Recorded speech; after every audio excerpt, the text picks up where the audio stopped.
Yellow ফিভারটা বড় হয়েছিল কিনা দেখো।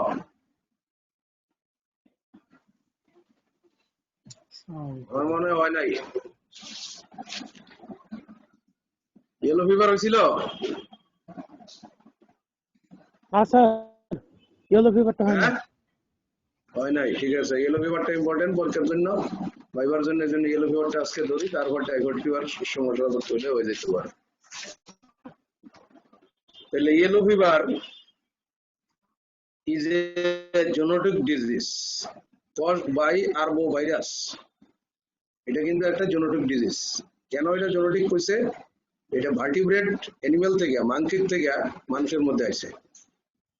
তাইলে yellow fever is a genetic disease caused by an arbovirus. It affects principally monkeys. মাংকিকে প্রিন্সিপালি আক্রমণ করে, ঠিক আছে তো? এবং আদার ভার্টিব্রেটস, অন্য সে সমস্ত ভার্টিব্রেট আছে তাদেরকেও এটা আক্রমণ করে। The yellow fever is a zoonotic disease caused by an arbovirus. It affects principally monkeys and other vertebrates in tropical America and Africa. কিন্তু মানুষের মধ্যে কিভাবে হইলো তাইলে? It is transmitted to man by certain culicin mosquitoes, like culicin. কিন্তু it is transmitted to man by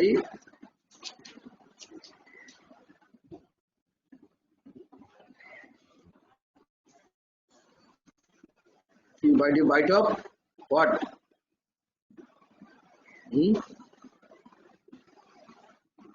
By the bite of what? The order.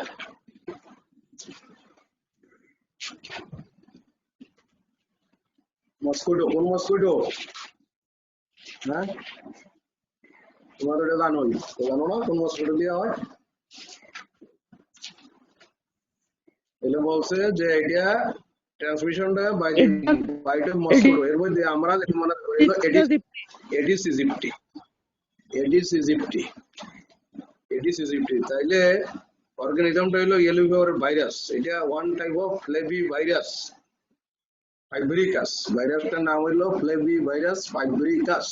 ফাইব্রি, FIBRICUS, flavi virus fibricus অর্গানিজমটা। এটা reservoir কারা? আরবান এরিয়াতে হইলো man and mosquito, Aedes mosquito. আর জঙ্গল এরিয়াতে হইলো মাংকি এন্ড ওয়াইল্ড মস্কিটো। এই কথাটা মনে রাখো। রিজার্ভার অফ ইনফেকশন হইলো আরবান এরিয়াতে হইলো man and Aedes aegypti mosquito, urban এরিয়াতে। কিন্তু জঙ্গল এরিয়াতে মাংকি এন্ড ওয়াইল্ড মস্কিটো, বন্য মশা, monkey and wild mosquito. The transmission হয় by the bite of mosquito. মানুষের মধ্যে ট্রান্সমিশনটা হয় by the bite of mosquito, Aedes aegypti। আচ্ছা, এখন all ages and sexes and races are affected. যে কোনো এজ, যে কোনো সেক্স এবং যে কোনো রেসের লোকরাই এটাতে আক্রান্ত হতে পারে। কিন্তু এটা আবার একদিকে একটা অকুপেশনাল ডিজিজ। এই জন্য জঙ্গলে যেই ইয়েলো ফিভারটা হয়, মাংকি টু জঙ্গল মস্কিটো যেটা যায়, সেটা যারা জঙ্গলে কাজ করে, অকুপেশনে আছে, তাদের হয়। যেমন উড কাটার্স এবং hunters. Wood cutter and hunters, এই অকুপেশনে যারা আছে, জঙ্গলে যারা থাকতে হয়, তাদের মধ্যে এটা রিস্ক আছে। তাহলে তাদের মধ্যে ইনফেকশনটা from forest and initiate the human cycle of yellow fever. ফরেস্টে যারা যায় তাদের মধ্যে কি করে, এই মাংকির থেকে মানুষের মধ্যে ঢুকাই দেয় কে? জঙ্গল মস্কিটো, ওয়াইল্ড মস্কিটো যেটা। তারপরে মানুষ যখন আবার প্লেন ল্যান্ডে ফেরত আসে, তখন কিন্তু মানুষের থেকে মস্কিটো মানুষের বাইটিং করে একজন থেকে আরেকজন এটা ছড়ায়। তাহলে দেখা যাইতেছে এটার দুইটা সাইকেল পাওয়া যায়। একটা সাইকেল হইলো জঙ্গলের মধ্যে হয়, একটা সাইকেল জঙ্গলে হয়। এটা কিভাবে হয়? যে মাংকির থেকে man through bite of wild mosquito, এটা একটা মনে রাখবা সাইকেল। আরেকটা হইলো এই মানুষটাই যখন প্লেনল্যান্ডে আসে, তখন এডিস ইজিপ্টি যখন তাকে বাইটিং করে, তখন তার থেকে আবার একটা মানুষের মধ্যে এটা স্প্রেড। তখন এটা হয় man to man by the bite of Aedes aegypti. তাইলে এটা হইলো কি, এইটা আরেকটা সাইকেল। তাহলে দুইটা সাইকেলের মধ্যে যেই সাইকেলটা জঙ্গলের মধ্যে হয় এটা কি সাইকেল, এটার নাম কি? আর যেটা আরবানে হয় এটার নাম কি? যেটা জঙ্গলে হয় যে সাইকেলটা, এই সাইকেলটার নাম হইলো সিলভিয়ান ভ্যারাইটি, সিলভিয়ান। আর যেটা প্লেন ল্যান্ডে হয় সেটা হলো আরবান, আরবান ইয়েলো ফিভার। একটা হইলো সিলভিয়ান আর একটা হইলো আরবান। তাহলে আমরা দুই রকম কিন্তু বললাম, একটা জাঙ্গল ইয়েলো ফিভার আর একটা হইলো কি, আরেকটা হইলো আমাদের urban cycle, jungle or Sylvan, SYLVAN, Sylvan cycle এটার নাম। জাঙ্গলের যে সাইকেলটা এটা হইলো কি, কে থেকে হইলো মাংকির থেকে মস্কোটিতে যায়, তারপরে মস্কোটি থেকে মানুষের মধ্যে যায়, that is called jungle cycle. এটার নাম হইলো সিলভান সাইকেল। আরেকটা হইলো যখন এই মানুষটাই আবার প্লেনল্যান্ডে আসে, আরবান এরিয়াতে আসে, তখন এডিস মস্কিটো যে তারা বাইট করে, তাইলে ম্যান টু ম্যান ট্রান্সমিশন হয়। এটার নাম হলো পার্সন টু পার্সন ট্রান্সমিশন, এটার নাম হইলো কি, আরবান সাইকেল। তাহলে যদি জিজ্ঞেস করে যে এডিস ইয়েলো ফিভারের কয়টা সাইকেল আছে, দুইটা, একটা হইলো কি জাঙ্গল অর সিলভান সাইকেল, আর একটা হইলো আরবান সাইকেল। তাহলে একটু পর্যন্ত আমরা জানলাম, মোড অফ ট্রান্সমিশনটাও জানলাম।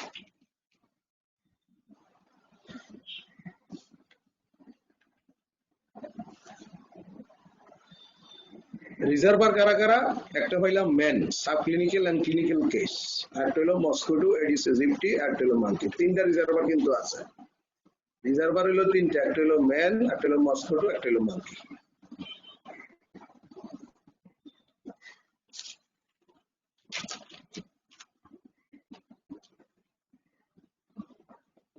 ইনফেকশাস পিরিয়ডটা কোনটা? Blood of man is infectious during the first 3 to 4 days of illness. মানুষের যখন ইয়েলো ফিভার হয়, হইলে পরে প্রথম 3 থেকে 7 দিন পর্যন্ত তার যে ব্লাডটা, এই ব্লাডটা ইনফেকশাস থাকে। তখন যদি মস্কিটো বাইট করে, তখন এখান থেকে শেয়ারগনের মধ্যে এটা নিয়ে যেতে পারে। আর মস্কিটোর মধ্যে এটা 8 থেকে 10 দিন ইনকিউবেশন পিরিয়ড পার করে, সেটা বলে এক্সট্রিনজিক ইনকিউবেশন পিরিয়ড। আর মানুষের মধ্যে যেটা, এটা হলো ইন্ট্রিনজিক ইনকিউবেশন পিরিয়ড। তাহলে ইনকিউবেশন পিরিয়ডটা হলো 3 to 6 days, 3 to 6 days। On an average incubation period is 3 to 6 days। আর এই যে ইয়েলো ফিভারের ভাইরাসটা, এটা যখন রক্তে প্রবেশ করে তখন এটা কই যায়, কোথায় যায়? The virus enters dermal tissues or blood vessels at the site of mosquito bite। মশা যেখানে কামড় দেয় সেখানে যে ভেসেল আছে স্কিনের মধ্যে, ভেসেলের মধ্যে গিয়ে ঢুকে and spreads through the body। এবং এটা লিভারে গিয়া, লিভারের যে ভাস্কুলার এন্ডোথেলিয়াম আছে, সেই ভাস্কুলার এন্ডোথেলিয়ামরে ইনফেক্ট করে। It infect the vascular endothelium and liver, দুটাকেই ইনফেক্ট করে। It infect vascular endothelium and liver. After an incubation period of 3 to 6 days, there is sudden appearance of clinical feature। হঠাৎ করে clinical ফিচারটা দেখা যায়। Clinical ফিচারটা কি? High fever and rigor. এলি এত মনে রাখলো চলবা, খালি just high fever and rigor, severe backache, headache and bone pains, তারপরে nausea and vomiting, yellow tinted conjunctiva, মানে জন্ডিস অ্যাপিয়ার করতে থাকে, জাস্ট চোখটা একটু হলুদ হয়, সাদা অংশটা হলুদ হইতে থাকে। Yellow tinted conjunctiva which depends with the appearance of jaundice in the skin. তারপরে কি একটা clinical jaundice, then petechial haemorrhage in the mucosa and ecchymosis. আর কি কোনো সময় হেমাটিমেসিস হইতে পারে, কোনো সময় অলিগুরিয়া হয়ে যায়। অলিগুরিয়া কেন হয়? ওই ব্লাড গুলি এই যে জন্ডিস হওয়ার কারণে হেমাটিমেসিস হয়, তারপরে যে জন্ডিস হয়, এগুলির কারণে প্রস্রাব কমে যায়, অলিগুরিয়া হয়। তাহলে আমরা জানলাম মেইন হইলো হাই ফিভার এন্ড রাইগার, জন্ডিস, আর তারপর হলো পেটেচিয়াল হ্যামোরেজ। কোনো সময় হেমাটিমেসিস হইতে পারে, কোনো সময় অলিগুরিয়া হইতে পারে। ডায়াগনোসিস কি? ডায়াগনোসিসটা করে কি হবে? Clinical features. এন্ডেমিক এরিয়া যেগুলি, বিশেষ করে আফ্রিকা এবং আমেরিকা, এটা হলো এন্ডেমিক এরিয়া, সেইখানে এটা ক্লিনিক্যাল ফিচারের উপর ভিত্তি করে প্রভিশনাল ডায়াগনোসিস করা হয়। আর ল্যাবরেটরি ইনভেস্টিগেশনটা কিভাবে করে? Virus isolation from blood in first 4 days। ওই যে বলছি যে 3 থেকে 4 দিন পর্যন্ত ব্লাডটা ইনফেকশাস থাকে, তখনই ভাইরাসটা ব্লাডের মধ্যে থাকে। Virus isolation from blood in first 4 days।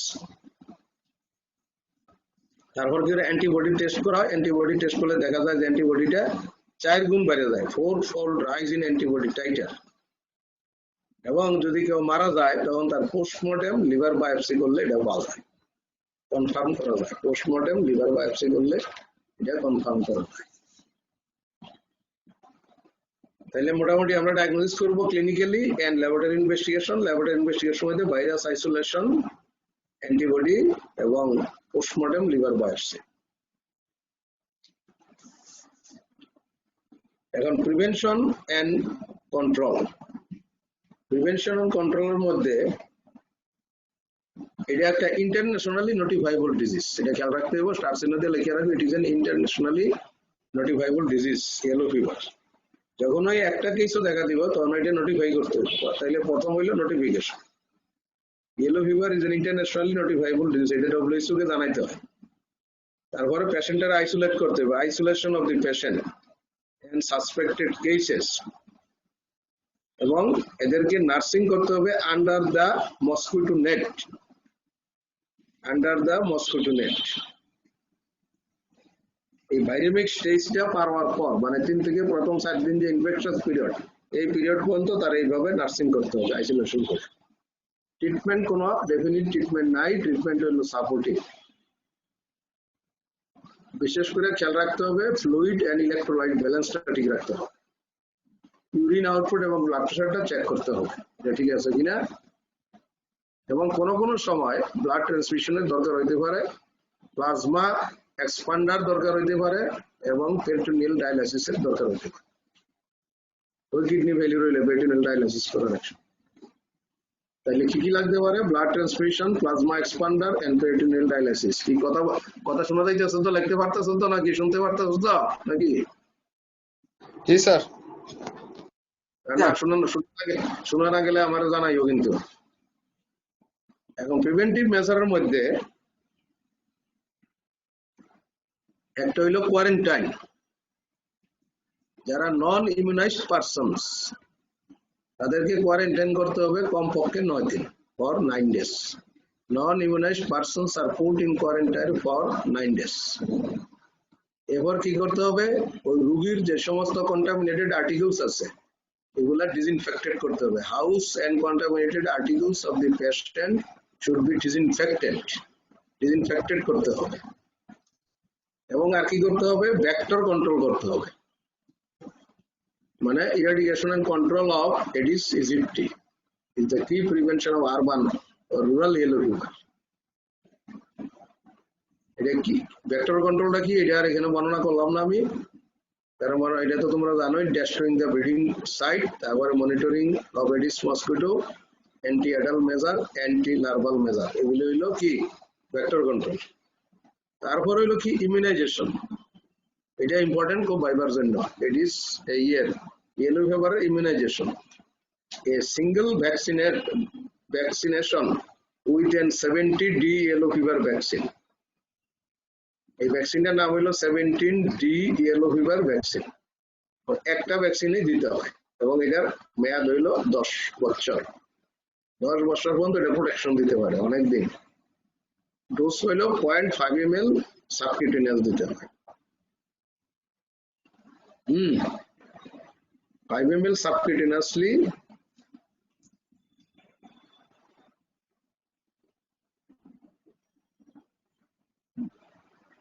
দিতে হয়। তাহলে আমরা ভ্যাকসিনটার নাম পাইলাম 17D ইয়েলো ফিভার ভ্যাকসিন। ওটা দিতে হয় ডোজ, একটা মাত্র ডোজ, কতটুক? 0.5 ml। রুট কি? সাবকিউটেনিয়াস। এটার প্রোটেকশন কতদিন? 10 দিন। এই জিনিসটা এখানে মস্ত থাকতে হবে। এখানে ইয়েলো ফিভারের সার্টিফিকেশনটা এটা সম্বন্ধে তোমাদের ভালো জানা থাকা দরকার। Certification for yellow fever, certification international measure. International মেজারটা হইল যে ইয়েলো ফিভার রিসেপটিভ এরিয়া, যেটা রিসেপটিভ মানে যেখানে ইয়েলো ফিভারটা হওয়ার সম্ভাবনা আছে, নরমালি নাই কিন্তু সেখানে এটা যাওয়ার সম্ভাবনা, that is called receptive area. That is an area in which yellow fever does not exist but where conditions would permit its development if introduced. এটা মনে রাখতে হবে, এই টার্মটা রিসেপটিভ এরিয়া। রিসেপটিভ এরিয়া হলো নরমালি এখানে কোনো ইয়েলো ফিভার নাই, কিন্তু যে কোনো মুহূর্তে এটা ইয়েলো ফিভার এখানে হইতে পারে, ডেভেলপ করতে পারে, পারমিট করতে পারে, এলিগা যদি ভেক্টর থাকে, যদি ভেক্টর থাকে। এখন ইন্ডিয়া এই আমাদের দেশের অঞ্চলে ভাইরাসটা কিভাবে, ভাইরাসটা নাই, ভাইরাসটা কিভাবে ঢুকতে পারে, কি পথে ঢুকতে, imported, it may be imported. দুই ভাবে আমাদের দেশে এটা ভাইরাসটা ঢুকে, ইম্পোর্টেড হইয়া, ইম্পোর্টেড মানে অন্য দেশ থেকে চালান হইয়া আমাদের দেশে ঢুকে, ইম্পোর্টেড। ইম্পোর্টেড হয় কিভাবে, একটা হইলো through infected travellers, clinical and sub clinical কেসে যারা রোগী তারা যদি আসে, ট্রাভেল করে আমাদের দেশে আসে, তাইলে হইতে পারে। আর থ্রু হইতে পারে ইনফেক্টেড মস্কিটো, যদি ভেসেলের ভিতরে কার্গো, এরোপ্লেন, এগুলোর মধ্যে যদি ইনফেক্টেড মস্কিটো থাকে, এগুলো যদি আমাদের দেশে আইসা হয়, তখন কিন্তু তারা আইসা আমাদের দেশে এই রোগটা ছড়াইতে পারে। তাইলে পরীক্ষা যদি জিজ্ঞেস করে আমাদের দেশে তো এই রোগ নাই, তাহলে আমাদের দেশে কি আসতে পারে, এরকম একটা প্রশ্ন গতবারও কিন্তু করছিল, গতবারও এক্সটার্নাল এক্সামিনার এই প্রশ্নটা করছিল, কিন্তু সে ভালো করে ইয়েস আমাদের দেশে রোগটা আসতে পারে। কিভাবে আসতে পারে, এই রোগ তো রইল এই দুইটা, এটা মেইনলি আসে ইম্পোর্টেড হইয়া। ইম্পোর্টেডটা দুই ভাবে হইতে পারে, একটা হইলো যদি কোনো ট্রাভেলার যে clinically or sub clinically yellow ফিভারে সাফার করতেছে, সে যদি আমাদের দেশে আসে। দুই নম্বর হলো যদি কোনো ইনফেক্টেড মস্কিটো এয়ারপ্লেন অথবা কোনো কার্গো অথবা ভেসেল, সমুদ্র জাহাজ, এগুলির ভিতরে খাইয়া যায় যদি, আর এটা যদি আমাদের দেশে ঢুকে যায়, তখন কিন্তু কি আমাদের দেশে এটা ঢুকতে পারে। এই জন্য ইয়েলো ফিভার যেহেতু ইন্টারন্যাশনালি নোটিফাইবল ডিজিজ, জন্য ওয়ার্ল্ড হেলথ অর্গানাইজেশন একটা রেগুলেশন করে দিচ্ছে, এটার বলা হয়েছে International Health Regulation of World Health Organization. এটা খেয়াল রাখতে হবে, International Health Regulation of World Health Organization. তাহলে ট্রাভেলারদের জন্য কি করতে হবে, all travellers including infants exposed to the risk of yellow fever or passing through endemic zones of yellow fever must possess a valid international certificate of vaccination. এটা খুব important কিন্তু ফাইবার জন্য, international certificate of vaccination for yellow fever. কাদের দরকার এটা, কারা, যারা এন্ডেমিক জোনে গেছে, endemic zones, through endemic zone হইয়া তারা যারা আসছে, expose to the risk of yellow fever, অথবা যারা ইয়েলো ফিভারে এক্সপোজ হয়েছিল রিস্কে, যেখানে রুগী আছে সেখানে, অথবা এরকম কোন দেশের ভিতর দিয়ে সে পাস করে আইলো, হল্ট করলো, হ্যাঁ হল্ট করে আইলো, করে তারপর আমাদের দেশে ঢুকলো, এই দুই ক্ষেত্রেই তার একটা সার্টিফিকেট দরকার। এটাকে বলা হয়েছে কি, এটাকে বলা হয়েছে international certificate of vaccination against yellow fever. তখন এই যে রিসেপটিভ এরিয়া, যেটা আগে ডেফিনেশন দিয়েছি, রিসেপটিভ এরিয়া, রিসেপটিভ এরিয়াতে প্রবেশ করতে হইলে তাদেরকে একটা সার্টিফিকেট অবশ্যই শো করতে হবে। আর আমাদের দেশের মতো যেন না হয় ভুয়া certificate. Receptive areas, if no such certificate is available, যদি মনে করো একজন ট্রাভেলার আইসাই গেছে, এখানে একটা প্রশ্ন হইলো, যদি মনে করো যে একজন ট্রাভেলার সার্টিফিকেট স্যার আইসা গেছে, সে আইসা পড়ছে আমাদের দেশে, তার কোনো সার্টিফিকেট নাই, এখন তার কি আবার প্লেনে তুলে দিবে নাকি, না কি করবা, এরকম একটা প্রশ্ন তোমার করতে পারে। তখন সেখানে উত্তরটা কি, যে না, যদি কোনো সার্টিফিকেট তার কাছে না থাকে, traveller is placed on quarantine in a mosquito proof ward for at least 6 days from the date of leaving an infected area. এই কথাগুলি কিন্তু একদম ক্লিয়ার ধারণা থাকতে হবে, যেই দেশ সাইরে আসছে, যেই দেশ থেকে সাইরে আসছে, সেই দেশ থেকে আসার পর একটা মস্কিটো প্রুফ ওয়ার্ডের মধ্যে তাকে 6 দিন কোয়ারেন্টাইনে রাখতে হবে। এই জন্য আমরা জানি যদি ইনফেকশন থাকে কয়দিন 3 থেকে 4 দিন, এই জন্য 6 দিন পর্যন্ত তাকে কোয়ারেন্টাইনে রাখতে হবে in a mosquito proof ward for 6 days from the date of leaving an infected area. If the traveler arrives before the certificate becomes valid, he is isolated till the certificate becomes valid. Certificate valid হওয়ার আগেই যদি সে আইসা পড়ে তাইলে তাকে certificate valid হওয়া পর্যন্ত তাকে আটকে রাখতে হবে, আইসোলেট করে রাখতে হবে। তাহলে এই গেল ট্রাভেলারদের ব্যাপারে। আর কি করতে হবে, এয়ারক্রাফট এন্ড শিপস, যত বিমান আছে এবং জাহাজ আছে এগুলি এন্ডেমিক এরিয়াতে আসলে পরেই এরোসল স্প্রেইং করতে হবে, aerosol spraying with prescribed insecticides on arrival for destruction of insect vector. আর কি করতে হবে, এয়ারপোর্ট এবং seaport free from breeding of the insect vector রাখতে হবে। 400 মিটার পর্যন্ত এরিয়া এই ভেক্টর যেন না থাকে, ভেক্টর ফ্রি করে রাখতে হবে অ্যারাউন্ড দেয়ার পেরিমিটার্স। 400 মিটার চতুর্দিকে এরিয়া কি করতে হবে, ভেক্টর ফ্রি করে রাখতে হবে। The Aedes aegypti index is kept below 1। আরেকটা কি করতে হবে, এডিস ইজিপ্টি ইন্ডেক্সটা 1 এর নিচে রাখতে হবে, এডিস ইজিপ্টি ইন্ডেক্স। তাহলে দেখো, from travellers coming from infected areas কি করতে হবে, few countries including India require this even if the traveler has been in transit. It rests with transit যদি থাকে, মনে করো কোনো সময় এক দেশ থেকে আইতে হলে আরেকটা দেশের মধ্যে কিছুক্ষণ থামতে হয়, থামিয়া তারপর আসে, যেখানে থামলো সেই দেশটা যদি ইয়েলো ফিভারের এরিয়া হয় তাইলে কিন্তু এটা ট্রানজিট, এটা ইয়াতে ধরা হবে, তার এক্সপোজারে ধরা হবে। It rest with each country even if the traveller has been on transit. তারপর whether a certificate of vaccination against yellow fever shall be required for infants under 1 year of age. বাচ্চাদের 1 বছরের নিচে বাচ্চা হইলে পরে এটার লাগবে কিনা ইয়েলো ফিভার ভ্যাকসিনেশনের সার্টিফিকেট লাগবে। After weighing the risk of the importation of yellow fever by unvaccinated infants against the risk to the infant arising from vaccination. In this regard, vaccination of infants too, বাচ্চাদেরও vaccination certificate এই ক্ষেত্রে দেওয়া যেতে হবে। Normally বাচ্চাদেরকে vaccinate করা হয় না, কিন্তু এই ক্ষেত্রে বাচ্চাদেরও ভ্যাকসিনেশন লাগবে। The validity of the certificate begins 10 days after the date of vaccination. এটা কিন্তু মনে রাখতে হইব, ভ্যাকসিন দিলেই পরে কিন্তু ভ্যালিড হবে না এটা। এই জন্য আগেই কিন্তু আমরা বলছি যে ওই একটা কথা বলছি যে কি, they are allowed to enter yellow fever receptive areas. If no such certificate is available, the traveler is placed on quarantine, a mosquito proof ward for 6 days from the হ্যাঁ। আর যদি আর কি বলছে যে এন্ডেমিক জোন থেকে আসলে পরে mark পজেসে valid international certificate, এটা কি, এটাই জিজ্ঞাসা পরীক্ষাতে, what is a valid international certificate. তাহলে একটা ভ্যালিড ইন্টারন্যাশনাল সার্টিফিকেট কি, এটা লেখা রাখো। Criteria of a valid international certificate, valid international certificate, এটা কি তোমাদের বইয়ে আছে কিনা দেখো, থাকলে এটা নিয়ে সময় নষ্ট করার দরকার নাই, আছে বইয়ে। Criteria of a valid international certificate for yellow fever আছে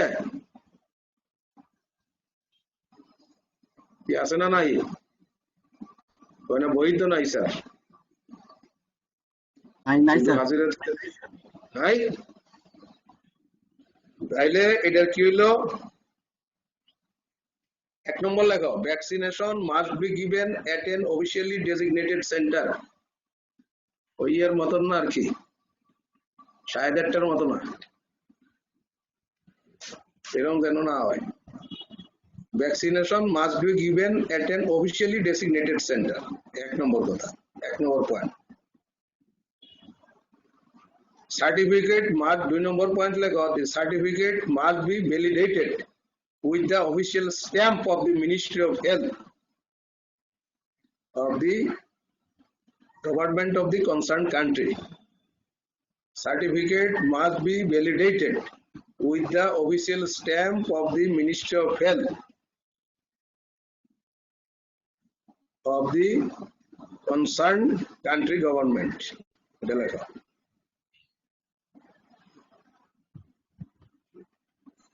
3 number, certificate is valid. Certificate is said to be valid 10 days after the date of vaccination. Certificate is considered valid 10 days after the date of vaccination.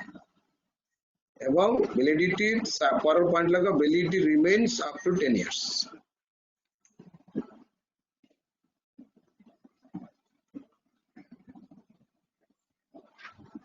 যদি validity শেষ হয়ে যায় 10 বছর, তাই validity শেষ হওয়ার আগেই তাকে রিভ্যাকসিনেশন should be performed before the end of the validity of the certificate. Revaccination should be performed before the end of the validity of the certificate. 10 বছরের শেষ হইলে না, 10 বছর শেষ হইবার আগেই কিন্তু ইনজেকশন দিয়ে দিতে হবে, কারণ এর ভ্যালিডিটি হইতে 10 দিন লাগে সময়। তাহলে এখন দেখো কতগুলি পয়েন্ট এটার মধ্যে পড়ে গেল। এগুলি কিন্তু পরীক্ষার সময় কতবার জিজ্ঞেস করছিল প্রফেসর ময়নাল দিতে পারে নাই। ইন্টারন্যাশনাল সার্টিফিকেট অফ ভ্যাকসিনেশনের মধ্যে 1 নম্বর কি বলছি? 1 নম্বর বলছি vaccination should be performed before the end of the validity of the certificate. আরেকটা বলছি ভ্যাকসিনেশন কি করতে হবে, যে এটা কে দিবে ভ্যাকসিনেশনটা, must be given at an officially designated center of the country. 1 2 নম্বর হলো certificate must be validated with the official stamp of the Ministry of Health of the country. 3 number, certificate is valid after 10 days of vaccination. 4 number, যদি রিভ্যাকসিনেশনের প্রয়োজন হয় 10 বছর পরে যদি কেউ আসে, তাহলে রিভ্যাকসিনেশন করতে হবে 10 বছর পার হওয়ার পূর্বেই। রিভ্যাকসিনেশন ইজ এসেনশিয়াল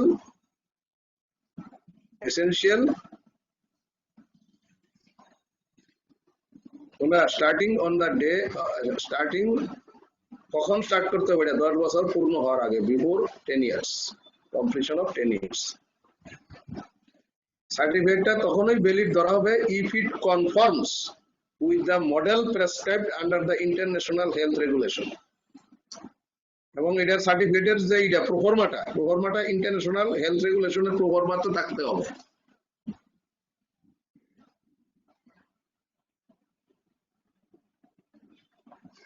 কথা বোঝা গেছে তো? তাহলে রিসেপটিভ এরিয়া কোনটা, যে এরিয়াতে কোনো ইয়েলো ফিভার নাই কিন্তু ইয়েলো ফিভার প্রবেশ করতে পারে এবং ডেভেলপ করতে পারে, কি জন্য এখানে ভেক্টর আছে। তাহলে আমাদের বাংলাদেশটা কিন্তু একটা রিসেপটিভ এরিয়া। আর এন্ডেমিক এরিয়া কোনটা, যেখানে ইয়েলো ফিভার আছে, এটা জঙ্গলেও আছে এবং আরবানও আছে। জঙ্গলে থাকলে এটা হইলো সিলভান সাইকেল, আর আরবানে থাকলে এটা হইলো আরবান সাইকেল। এবং ট্রাভেলাররা যদি এরকম কোনো কান্ট্রি থেকে কোনো কান্ট্রিতে ভ্রমণ করে, ইভেন যদি তারা এরকম কোনো কান্ট্রিতে ট্রানজিট করে যেখানে ইয়েলো ফিভার আছে, সেই ক্ষেত্রে তার ইন্টারন্যাশনাল সার্টিফিকেট দরকার হবে।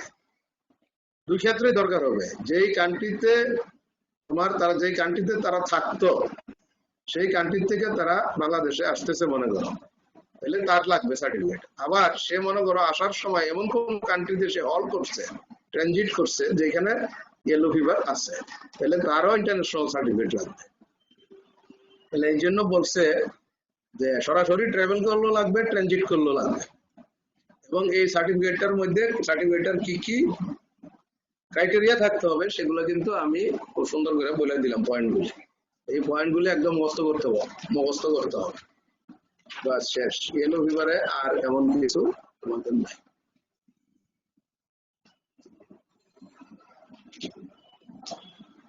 বুঝা গেছে তো ইয়েলো ফিভার নাকি? এই ইয়েলো ফিভার থেকে এগুলোই তোমার, যখন তোমার মস্কিটো ধরবো, এডিস মস্কিটো, তুমি অনেকগুলি রোগের নাম বলবা, কি কি ডিজিজ স্প্রেড করে এডিস মস্কিটো। যখন তুমি চিকুনগুনিয়া, ইয়েলো ফিভার, ডেঙ্গু এগুলি তুমি বলবা, তখন কিন্তু জিকা ইনফেকশন এগুলি বলবা, তখন কিন্তু তোমার ঘর থেকে ধরবো যে ইয়েলো ফিভার থেকে। বলো ইয়েলো ফিভারটা আমাদের দেশে আছে কিনা? স্যার আমাদের দেশে নাই। তা আমাদের দেশে নাই, আমাদের দেশে হইতে পারে কিনা, যে হইতে পারে। কেন হইতে পারে? আমাদের দেশটা হইলো রিসেপটিভ এরিয়া, এখানে ভেক্টর আছে কিন্তু এজেন্ট নাই। At any moment agent may come to our country. কিভাবে আসতে পারে? যদি কোনো পেশেন্ট বিদেশ থেকে আসে যায়, তার মধ্যে যদি থাকে এবং সে যদি এই 3 থেকে 4 দিনও ইলনেসের মধ্যে থাকে, তাইলে তার থেকে স্প্রেড করতে পারে। আর একটা হইলো যদি কোনো মসকিটো, ইনফেক্টেড মসকিটো আসে এয়ারপ্লেন দিয়ে অথবা কোনো শিপ ভেসেল দিয়ে, তাইলেও আমাদের দেশে এটা প্রবেশ করতে পারে, আসতে পারে। এখন যেটা যাতে না আসতে পারে তার জন্য কি করণীয়? তার জন্য করণীয় হলো যে আমাদের ভ্যাকসিনেশন করতে হবে, ট্রাভেলারদের ভ্যাকসিনেশন লাগবে। এটা আন্ডার ইন্টারন্যাশনাল নোটিফাইবল ডিজিজ, অর্থাৎ ইন্টারন্যাশনাল হেলথ সার্টিফিকেট আনতে হবে। ইন্টারন্যাশনাল হেলথ সার্টিফিকেট তখন জিজ্ঞেস করবে international health certificate for yellow fever, কি কি থাকবে, কে দিবে, কি করবে, এগুলি সব তোমাকে জিজ্ঞেস করবে। ইয়েলো ফিভারটা ডায়াগনোসিস করে কি হবে? মেইনলি ক্লিনিক্যালি আর ল্যাবরেটরি থেকে করা যায়, ক্লিনিক্যাল ফিচার দিয়ে করা যায় আর এর থেকেও করা যায়। ইয়েলো ফিভারের লাইফ সাইকেল কত রকম হতে পারে? একটা সিলভান, একটা হইলো আরবান। সিলভানটা হইলো জাঙ্গলে যারা থাকে সেখানে মাংকির থেকে মস্কিটো, মাংকির থেকে ওয়াইল্ড মস্কিটোতে যায়, ওয়াইল্ড মস্কিটো। সেখানে যদি কেউ যায় তাহলে এই মস্কিটো যদি বাইটিং করে তাহলে তার মধ্যে ঢুকতে পারে, তাহলে এটা সিলভান। আর যেটা অলরেডি যেটা আরবানে আছে, man to man transmission by biting of Aedes mosquito, সেটা হলো আরবান সাইকেল। এই কথাগুলি মনে রাখলেই তো যথেষ্ট, আর কি দরকার। আমাদের কিন্তু ইয়েলো ফিভার শেষ, গুরুত্বপূর্ণ একটা রোগ আমরা শেষ করতে পারলাম, ভাইবার জন্য খুব প্রয়োজন, এই জন্য আমি এটাকে ধরলাম। কিন্তু এখন আমরা করবো টাইফয়েড ফিভার। আমরা এখন টাইফয়েড ফিভারটা করবো। আমরা দেখি টাইফয়েড ফিভারে কি আছে। টাইফয়েড ফিভার থেকে তো এরকম প্রশ্ন সাধারণত ধরে না, খুব কম। তারপরেও যদি আবার কপাল খারাপ হয় করতে হতে পারে।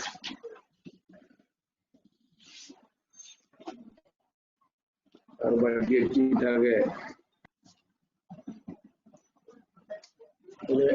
টাইফয়েড ফিভারের আরেক নাম হলো enteric fever. Enteric fever, enteric fever বলতে দুটা ডিজিজকে বোঝায়, একটা হলো টাইফয়েড, একটা হলো প্যারাটাইফয়েড। এন্টারিক, এন্টারিক কি জন্য কয়? যে অর্গানিজমটা ইন্টেস্টাইনে থাকে, এবং আমাদের বাংলাদেশে কিন্তু এন্টারিক ফিভারটা একটা কমন ডিজিজ।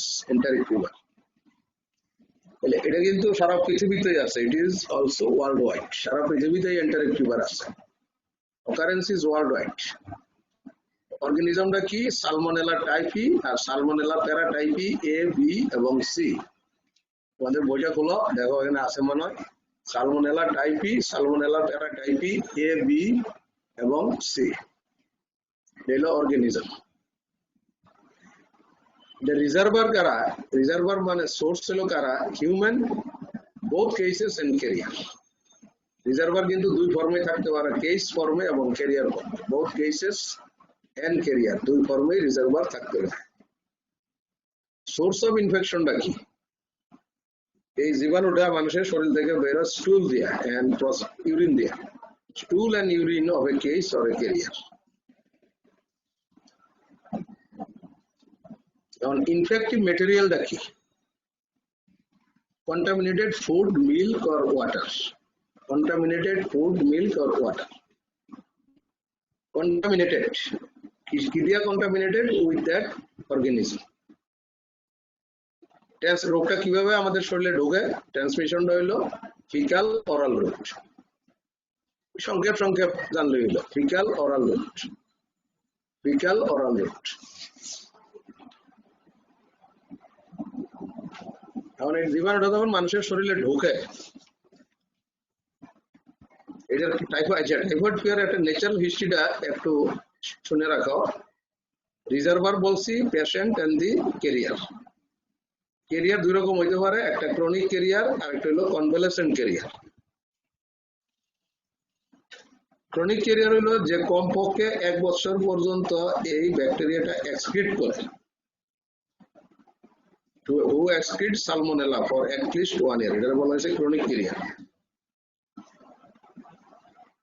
এবং এই ক্রনিক ক্যারিয়ারদের অর্গানিজমটা থাকে কোথায়?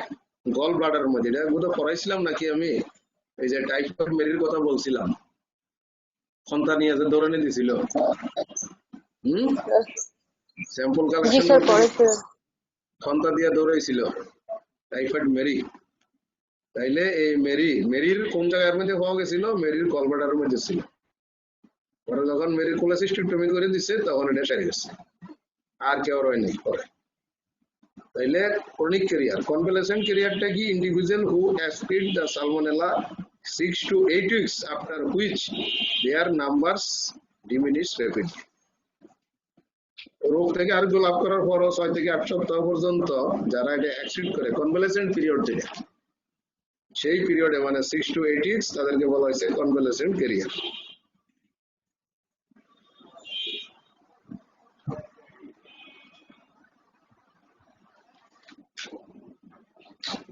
এখন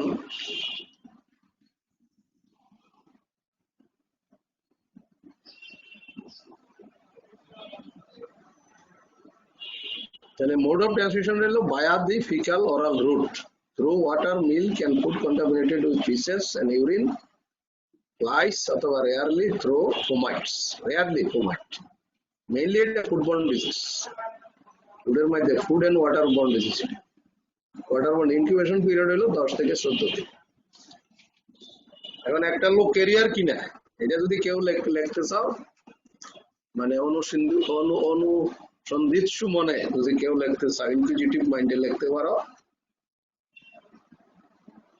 রক্তের মধ্যে যদি V1 মানে VI, যেরকম VI অ্যাগ্লুটিনিন থাকে 1:10 ডাইলিউশনের চেয়ে বেশি ডাইলিউশনে, তাইলে বুঝতে হবে যে সে ক্যারিয়ার। প্রেজেন্স অফ VI, ছোট হাতের আই বড় হাতের VI agglutinin in the serum in a dilution greater than 1:10 is suggestive of a carrier state. Carrier state এটা দিয়ে বোঝা যায় আর কি। এটা যদি রক্তের মধ্যে পাওয়া যায় তাহলে তার ক্যারিয়ার হিসেবে ধরা। তাহলে একজনকে তুমি ক্যারিয়ার ধরবা কিভাবে আন্দাজে গিয়ে? তাহলে ইনকিউবেশন পিরিয়ড ধরলাম 10 থেকে 14 দিন। এটা প্যাথোজেনেসিসটা কি করে আসলে? ঘটনাটা কি হয়? Ingested organism invade the small intestinal mucosa and proliferate there. Bacterium develops and the bacilli localize mainly in the lymphoid tissue of the small intestine. মানে প্রথম তো আমরা খাওয়ার সাথে এটা ঢুকার পরে এটা কি করলো? স্মল ইন্টেস্টিনাল মিউকোসা থেকে এটা প্রলিফারেট করলো এবং সেখান থেকে এটা ব্লাড ভেসেলে গেল, ব্যাকটেরিয়ামে করলো, এবং পরে আবার এই বেসিলাইটা ফেরত আসলো, আইসা কোথায় থাকলো? স্মল ইন্টেস্টাইনের যে লিম্ফয়েড টিস্যু আছে, পায়ার্স প্যাচেস, এগুলির মধ্যে স্মল ইন্টেস্টিনাল লিম্ফয়েড টিস্যুর মধ্যে তারা থাকে যায়। পায়ার্স প্যাচের ইনফ্লামেশন হয় এবং ফলিকুল হয়, এগুলি প্রথম ফুলে, তারপর এগুলি আলসারেট হয়, আলটিমেটলি হিল হয়ে যায়। কোনো কোনো ক্ষেত্রে আলসারটা হিলিং হয় না, কোনো কোনো ক্ষেত্রে কিন্তু আলসার হিলিং হয় না, আলসারটা এইভাবেই থেকে যায়। আলসারটা হিলিং হয় না কোনো কোনো ক্ষেত্রে, এটা এইভাবে থেকে যায়। এটার একটা টাইফয়েড আলসার, খুব ডেঞ্জারাস, কিন্তু এটা পারফোরেশন হয়ে যায়। সার্জারি ওয়ার্ডে যখন পড়বা তখন দেখবা one of the important cause of perforation of intestine is perforation of typhoid ulcer. আলসারটা হয় কোন জায়গার মধ্যে? পায়ার্স প্যাচের মধ্যে আলসারটা হয়, আলটিমেটলি এটা পারফোরেশন হয়ে যেতে পারে। অথবা কি হইতে পারে? এখান থেকে ব্লিডিং হইতে পারে, ইন্টেস্টিনাল হেমোরেজ হইতে পারে, মেলিনা হইতে পারে। তাহলে আমরা দেখতেছি যে এই রোডের প্যাথোজেনেসিস। প্রথম এটা ঢুকলো খাওয়ার সাথে, ফ্রুট অথবা ফুড অথবা ড্রিঙ্কের সাথে, তারপর ইন্টেস্টাইনে গেল, মিউকাস মেমব্রেনের মধ্যে এটা ডেভেলপ করলো, সেখান থেকে এটা ব্লাড ভেসেলে গেল, গিয়ে আবার এসে ঘুরে পায়ার্স প্যাচে ঢুকলো, ঢুকে সেখানে এটা ইনফ্লামেশন করলো, কোনো কোনো সময় আলসারেট করতে পারে, আলটিমেটলি এটা হিলিং হয়ে ভালো হয়ে যেতে পারে। আলসার হইলে সেখান থেকে ব্লিডিং হইতে পারে অথবা পারফোরেশন হয়। এই হলো মোটামুটি এটা প্যাথোলজি, একটু খেয়াল রাখলে। তাহলে এটার ক্লিনিক্যাল ফিচারের মধ্যে কি? মেইন হইলো ফিভার, প্রথম সপ্তাহে হইলো ফিভার, হেডেক, মায়ালজিয়া, ব্রেডিকার্ডিয়া। প্রথম সপ্তাহের পরে দ্বিতীয় সপ্তাহে শুরু হইলো শরীরের মধ্যে spot, spotted fever with rash, একটা ইম্পর্টেন্ট কারণ হইল টাইফয়েড ফিভার। ঠিক আছে নি? তাহলে আমি যে একটা ফর্মুলা দিয়ে দিয়েছিলাম, fever with rash, very sick patient must take disease is typhoid fever. এই টাইফয়েড ফিভারও র্যাশ হয়, rash fever. Rose spots on trunk, আর কি হইতে পারে? Splenomegaly and hepatosplenomegaly, and hepatosplenomegaly, abdominal distension, আর একটা হইতে পারে ডায়রিয়া। রাইট ইলেগ পোসাতে টেন্ডারনেস, অ্যাপেন্ডিসাইটিস এর সাথে এটা সিমুলেট করতে পারে, it can simulate with acute appendicitis, right iliac পোসাতে টেন্ডারনেস থাকে। এগুলি এটারই। আর কমপ্লিকেশন যখন হয় তখন বাউল পারফোরেশন হইতে পারে, হেমোরেজ হইতে পারে, সেপ্টিসেমিয়া হইতে পারে। সেপ্টিসেমিয়া ভেরি ইম্পর্টেন্ট হইলো টক্সিক নিউমোনিয়া, সেপ্টিসেমিয়া, আর হলো পারফোরেশন হেমোরেজ। এই সেপ্টিসেমিয়া হইলে পরে osteomyelitis, arthritis, meningitis, cholecystitis, pyelonephritis, pneumonia, haemolytic, এনে বহু কিছু হইতে পারে। এত কিছু তোমার দরকার নেই, ডাক্তারি করার প্রয়োজন নাই। এখন diagnosis, clinical features along with laboratory investigation help in diagnosis। Clinical feature আর ল্যাবরেটরি ইনভেস্টিগেশন দুই ভাবে এটা ডায়াগনোস করে। ক্লিনিক্যাল ফিচার কি? ফার্স্ট উইকে blood culture for Salmonella typhi, blood culture করতে হয় ফার্স্ট উইকে, এবং ব্লাড কাউন্ট করে লিউকোপেনিয়া এবং রিলেটিভ লিম্ফোসাইটোসিস পাওয়া যায়। ব্লাড কাউন্ট করে leucopenia with relative lymphocytosis first উইকে। মেইনলি কিন্তু ফার্স্ট উইকে ব্লাড কালচার। এই সময় বিডাল টেস্ট লে বাস্তাবাস্তি করে লাভ নাই, সবাই বিডাল টেস্ট দিয়ে বসে থাকে। বিডাল টেস্টের কোনো নাই, লিউকোপেনিয়াটা ইম্পর্টেন্ট। হ্যাঁ, তারপর end of the first week, end of the first উইকে মানে সেকেন্ড উইকে কি হয়? এন্ড অফ দি ফার্স্ট উইকে সেকেন্ড উইকে হলো Widal test, detects antibodies to the positive organism. However, it is not reliable diagnostic test and should be interpreted with caution. Widal test কিন্তু আরো অনেক ডিজিজ পজিটিভ হইতে পারে, একমাত্র খালি টাইফয়েড ফিভার হয় এরকম নাই, তো এটা নন স্পেসিফিক টেস্ট। তারপর হলো সেকেন্ড উইক হলো ইউরিন কালচার। সেকেন্ড উইকে কি যায়? At the end of first উইকে পাইলা বিডাল টেস্ট, সেকেন্ড উইকে গিয়ে ঢুকে ইউরিন কালচার করা যায়, may be positive.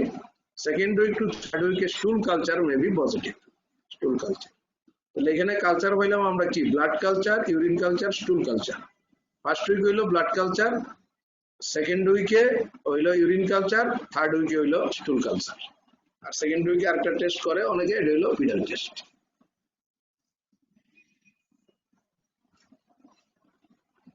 Enteric fever যদিও নোটিফাইবল ডিজিজ, এটা একটা নোটিফাইবল ডিজিজ।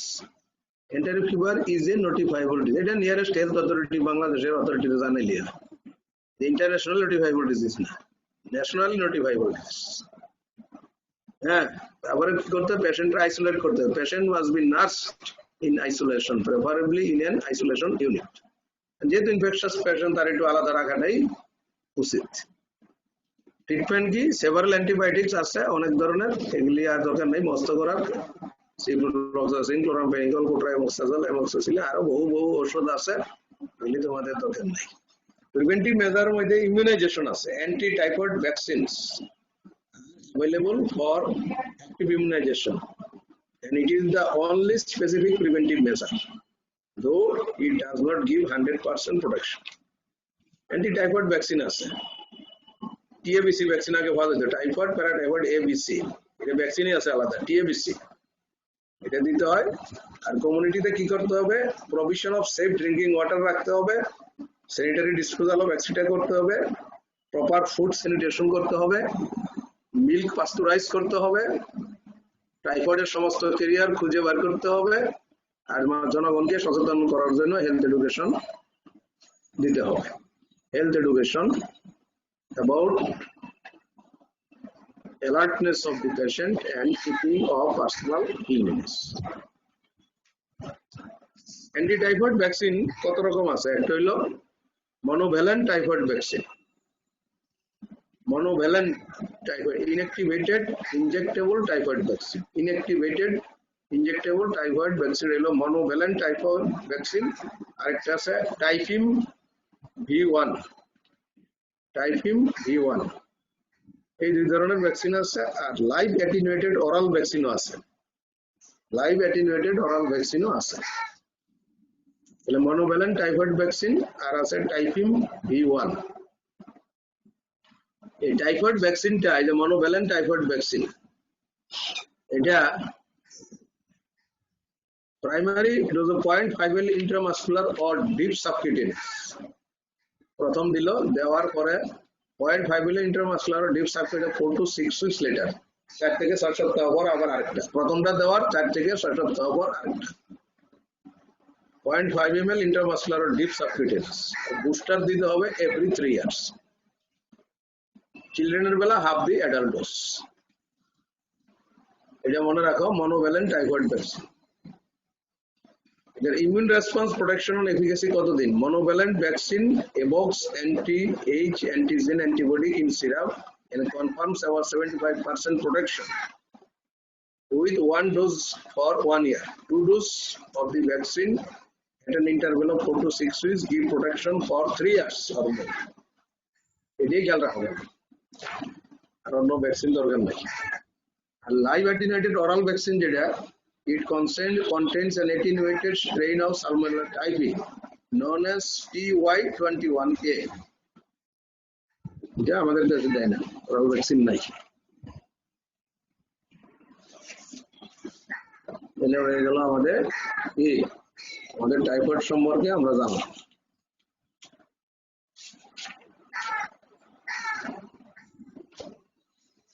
তাদেরকে টাইফয়েড ভ্যাকসিন দেওয়া anti typhoid vaccine school going children persons handling food laboratory workers handling specimens residents of endemic areas contacts of patient carriers sewer and sanitation worker military personnel এদেরকে এটা দেওয়া এদের বেলা এটা দেওয়া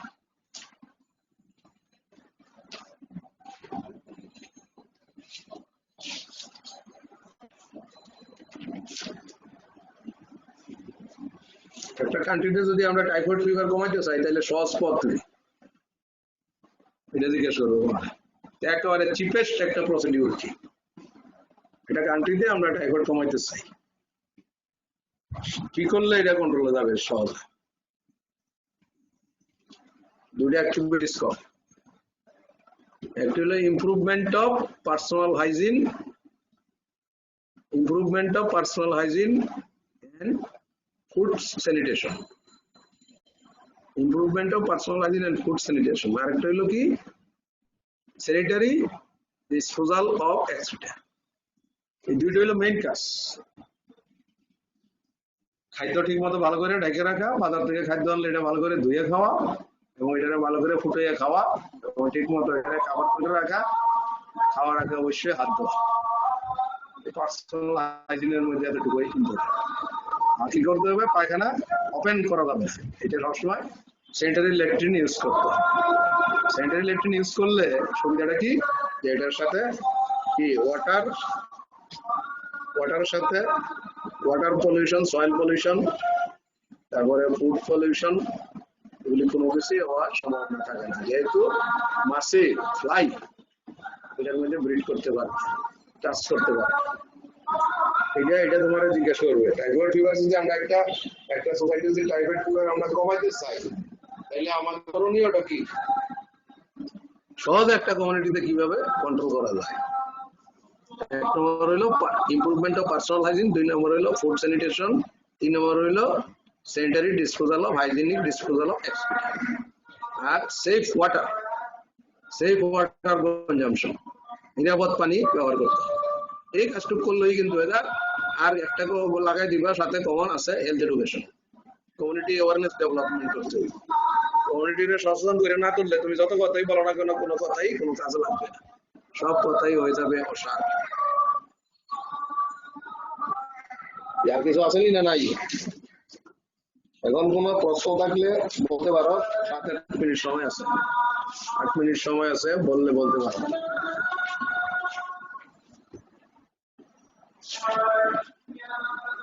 আছে নাকি না নাই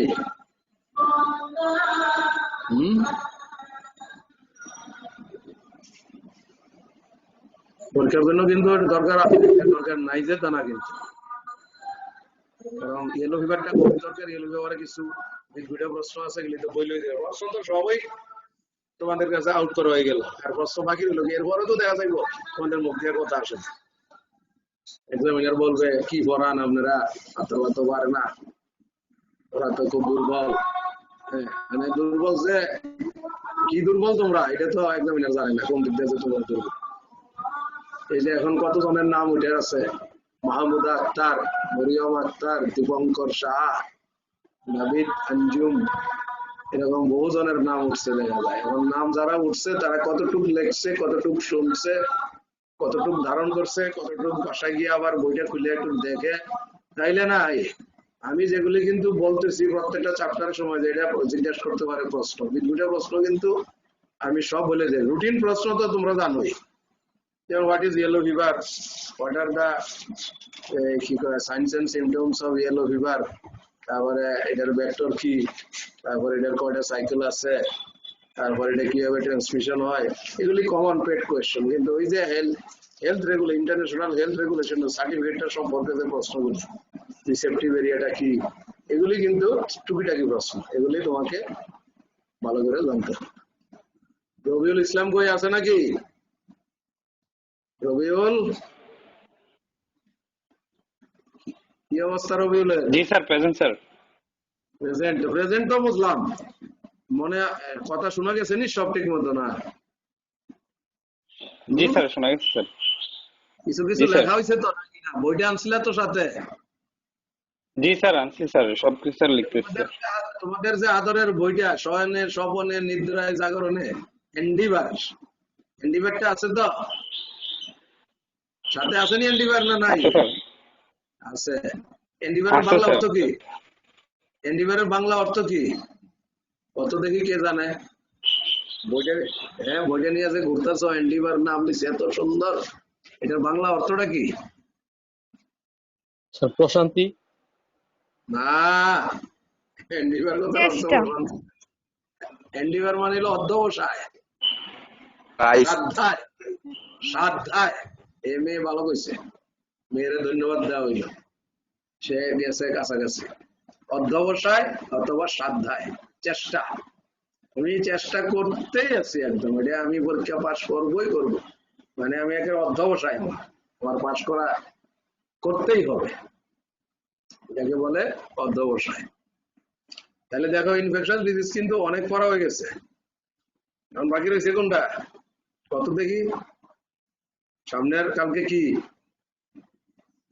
কালকে কোনটা? কালকের পড়াটা আজকে দিয়ে দাও আমারে, কোনটা? কোভিড-19। কোভিডের আগে আর কিছু নাই? আর কিছু আছে নি? না নাই, নাই কোনো কিছু আছে? What is the difference between typhoid fever and typhus fever? এটা কিন্তু জিজ্ঞেস করে, এই ছোট্ট একটা প্রশ্ন, তখন কিন্তু কিছু কিছু কথা আসে। ছোট্ট করে কালকে আমরা এটাকে প্রথম জানবো, what is typhus fever and what is typhoid fever. Typhoid ফিভারটা হয় কি দিয়া, টাইফাস ফিভারটা হয় কি দিয়া, টাইফয়েড ফিভারে কি কি লক্ষণ, টাইফাস ফিভারে কি কি লক্ষণ। টাইফয়েড ফিভার যদি কন্ট্রোল করতে হয় তাহলে কি করতে হবে, টাইফাস ফিভার কন্ট্রোল করতে হলে কি করতে হবে। টাইফাস আর টাইফয়েড দুইটা কিন্তু ভিন্ন জিনিস। আজিমুল হক কই? আজিমুল হক আছে না নাই? স্যার আসসালামু আলাইকুম। আছি স্যার। ওয়ালাইকুম আসসালাম। কি অবস্থা? কি ঘুমাইতেছ নাকি না শুনতেছ? স্যার শুনতেছি স্যার, আমাদের এখানে স্যার আসামে বন্যা হইতেছে স্যার। হ্যাঁ, স্যার আসামে বন্যা স্যার। এই যে এতগুলি যে ক্লাস আমি নিতেছি ইনফেকশন ডিজিজের, এটা দরকার ছিল মনে হয় না? মনে হয় না? কিরকম আমার খুশি করার জন্য? তোমার বাস্তব অভিজ্ঞতাটা কি? না স্যার, দরকার ছিল স্যার। কারণ লেকচার ক্লাসে কিন্তু জি স্যার। সব পড়ানো যায়, খুঁটিনাটি পড়ানো যায় না। ইনফেকশন ডিজিজটা জি শেষ স্যার। হলে পর, ইনফেকশন ডিজিজ শেষ হলে পর আমরা অন্য একটা চ্যাপ্টারে যাব। কোনটাতে যাব? যেগুলি লেকচাররা পড়াইতে পারে পড়াক, যেগুলি সাবা পড়াইতেছে পড়াক। এছাড়া আমার আমি কোনটা পড়াবো এরপর? এরপরে কোনটা? কোভিড-19। কোনটা? আর কোভিড-19 তো আছে, এটা তো হবেই। এটা ছাড়া তো বর্তমান যুগে কোনো খাদ্যই নাই, খাদ্যই তো একটা আছে। কত প্রকারের খাদ্য খাইতেছে সবাই কোভিড-19 রে দিয়া, আমরা না একটু খাবো আর কি, সামান্য অল্প। কোভিড-19 করতে করতে কত কিছু হইতেছে, কত টক শো, কত শো, কত বর্ণনা, কত 2 নম্বর কাজ, বহু কিছু চলছে। কোভিড-19 আমাদের কাছে স্মরণীয় হইয়া থাকে, তোমাদের কাছে স্মরণীয় হয়ে রয়েছে। কোন সময় আমারে ধরে ঠিক নাই, ধরলে তো আমি শেষ, আর আমার সাথে দেওয়া হবে না তোমাদের। ঠিক আছে, তোমরা সবাই সুখে শান্তিতে থাকো, 5 ওয়াক্ত নামাজ পড়বা, যারা মুসলিম তারা 5 ওয়াক্ত নামাজ পড়বা ঠিক মতো। সামনে ঈদ আসতেছে, ঈদ করবা নিয়ম অনুযায়ী। আর যারা হিন্দু কমপক্ষে 2 বেলা পূজা করবা, ভগবানরে ডাকবা, শ্রীমদ ভগবত গীতা পাঠ করবা, এগুলি করবা। তার ঘরে বসে তো আর কোনো কাজ নাই। সৃষ্টিকর্তা হইলো সবকিছুর উপরে, সৃষ্টিকর্তা যদি তোমার রক্ষা না করে তাহলে বাঁচার আর কোনো পথ নাই। দেখো কত মানুষ কত ভাবে চেষ্টা করছে বাঁচার জন্য, বাঁচতে পারে না। আবার কত মানুষ দেখো কোনো চেষ্টাই করে নাই, কিন্তু তারা কি সুন্দর সেফ হয়ে গেছে। সৃষ্টিকর্তা কারে সেভ করবো, কারে কি করবো, এটা ইচ্ছা। আজকে এখানে থাক, আমরা এখানেই শেষ করলাম। আগামী দিন আমাদের হবে কোভিড-19, ঠিক আছে তো? এখানে রইলো, সবার ধন্যবাদ। আসসালাম।